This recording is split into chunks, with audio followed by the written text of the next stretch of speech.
this may be the most important single slide you will ever see in your life in any presentation, right here. Because what this is doing is describing how we as human beings actually create our reality. Not in the New Age, secret sense, but in the real world, feet on the ground, spirit and flesh sense. Information, available information, all the components that you need to assemble to make sense.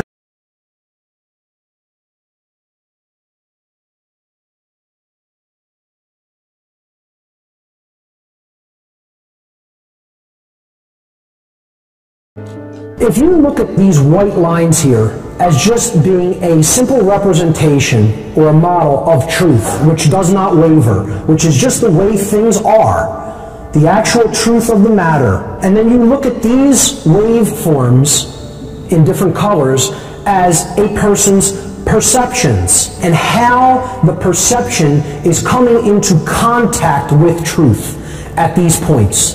This is called a low-frequency wave. A low frequency means the wave oscillates about its axis less frequently than a higher frequency wave. So a low frequency perception or consciousness is going to be in contact with truth at much lower frequency, less frequently. This person, their consciousness has been stepped up to a higher frequency.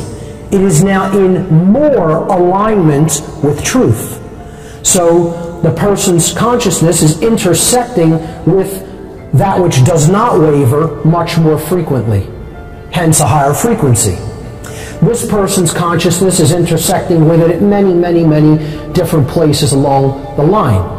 If you were to take that and go to infinite frequency, you would have a line, or in other words, alignment with truth. That's what determines whether consciousness is low or high, whether it is in alignment with that which is, in recognition of that which is or not. Some people live their entire lives and barely ever touch that white line at all. But the point here is that perception is not reality. What our work here on the earth is to align our perception to reality. And an ideology that makes this almost impossible, that unfortunately is on the rise and is propagated non-stop 24 hours a day by the New Age communities in today's world, is known as solipsism. Solipsism comes from the Latin adjective solus, meaning alone, and the Latin pronoun ipse, meaning self. So if we put them together, it's all alone by oneself. I'm the only one here, in other words.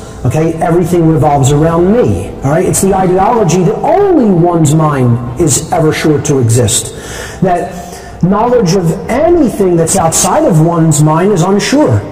You know, I can't possibly know that any objective truth exists because I'm only experiencing my consciousness subjectively, which is why dark occultists want to propagate this ideology. Solipsism is both a false religion and a defining hallmark of spiritual infancy. Departing from this diseased ideology is a surefire sign that you're beginning to awaken. It's a surefire sign at the very beginning of human maturity and spiritual development. Those who are truly awake fully understand that objective reality absolutely does exist, and that the truth absolutely can be known. The universe was not put here to torment us endlessly, such that we can never know anything and constantly be tormented by that fact. If that's your worldview, it's a diseased and poisoned worldview. Being awake means knowing the true self and understanding its connectedness to everything. We are all one. That doesn't mean there's not individuated units of consciousness that are experiencing themselves in physical form, but essentially in our situation and in consciousness we are one. So let's look at what consciousness means. To know the self, you have to understand what it means to be conscious. Alright, so consciousness is, when we say he's conscious of that, this person has a high level of consciousness, this person isn't conscious, they have a low level of consciousness. What do we mean by consciousness? It is the ability of a being to recognize patterns and meaning with respect to those patterns that are taking place, both within the self, within their own individuated consciousness or self, and in the realm in which the self is operating, the environment that they're in. Consciousness is awareness. It is the ability to accurately align your perception to what is, to see the pattern, to see the meaning in the events that are taking place. Consciousness's expressions are threefold. It's through our thoughts, our emotions, and our actions. We are three in one. We are a three-in-one being, and these are the three aspects of the self. It has been called mind, body, spirit. The thoughts, of course, are the mind. The body we can look at as masculine. It's what we perform action with, the masculine component of consciousness, doing something in the world. It's an active expression. The spirit is something that is internal. Okay, you can look at that as feminine. It's within. It's what we are experiencing within ourselves, the spirit in which we perform our actions. Moving forward, to help people to understand what is the true self, we have to understand a little bit about the physiology of the brain. We basically have three complexes in the human brain. We have the R complex of the brain, which is down here, highlighted in red. This is the reptile brain, the reptilian brain. It's the brain stem and the cerebellum. This regulates motor function, respiration, survival mechanisms, instinctual responses, the things that we have to do to interact with the physical world around us. Then we have the midbrain. It's known as the limbic system or the mammalian brain, the mammal brain. And it facilitates and makes possible emotional responses in the body. This generates the chemicals, the neuropeptides that help us, that go into our bloodstream and nervous system that help us feel when we take an action or have a thought. And then there is the higher brain. This is the part of the brain that is actually the most important, and the most important to keep in balance and health. It's called the neocortex, which means the new brain. It facilitates all human higher order thought and separates us from the animal kingdom in that regard. It makes logic, scientific, mathematical thought possible. It also makes intuition, creativity, artistic, holistic, compassionate thought possible. The neocortex of the brain has two hemispheres. The left brain hemisphere largely facilitates logical and scientific thought. And again, I say largely, while the right brain here facilitates creativity and compassion, emotion, intuition, etc. So what happens if we're only living in our left brains?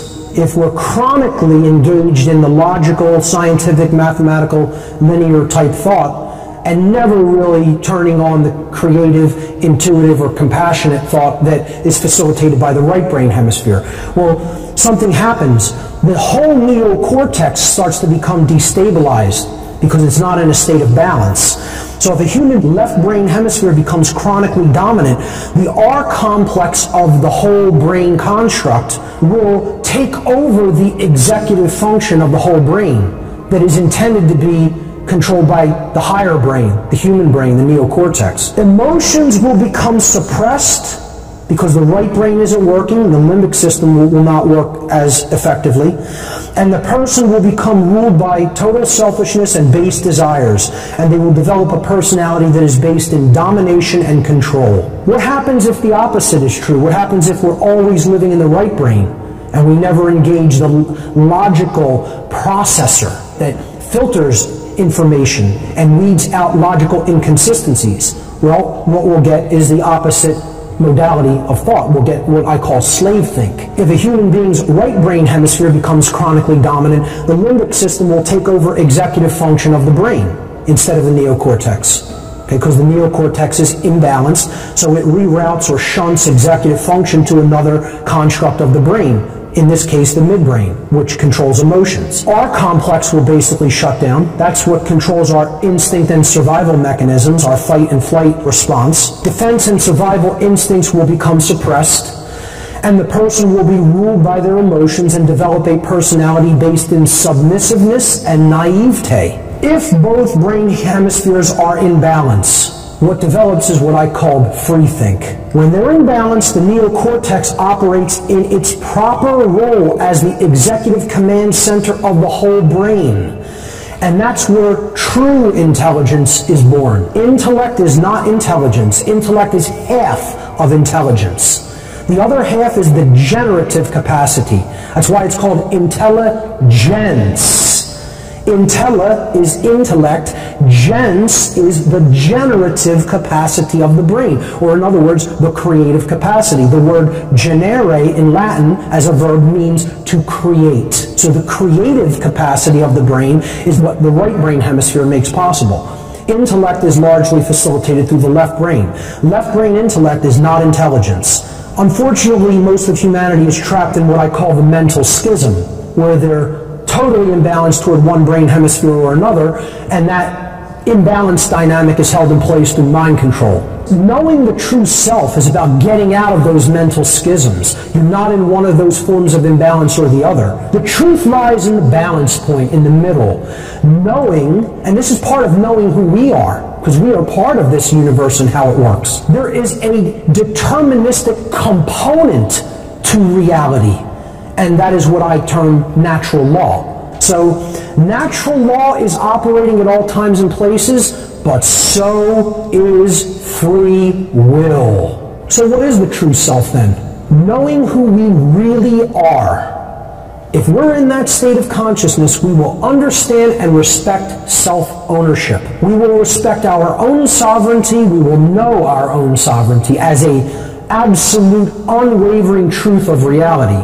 And we will also know everyone else's sovereignty. The true self understands natural law, and they strive to live in harmony with it at all times and places. The true self understands what real non-dualism is about alignment with your thoughts, emotions, and actions. It means you're not in dualism. As you think, so you feel, and then so you behave. The three are in one. What we care about on a day-to-day basis acts as the driving force of our thoughts and our actions.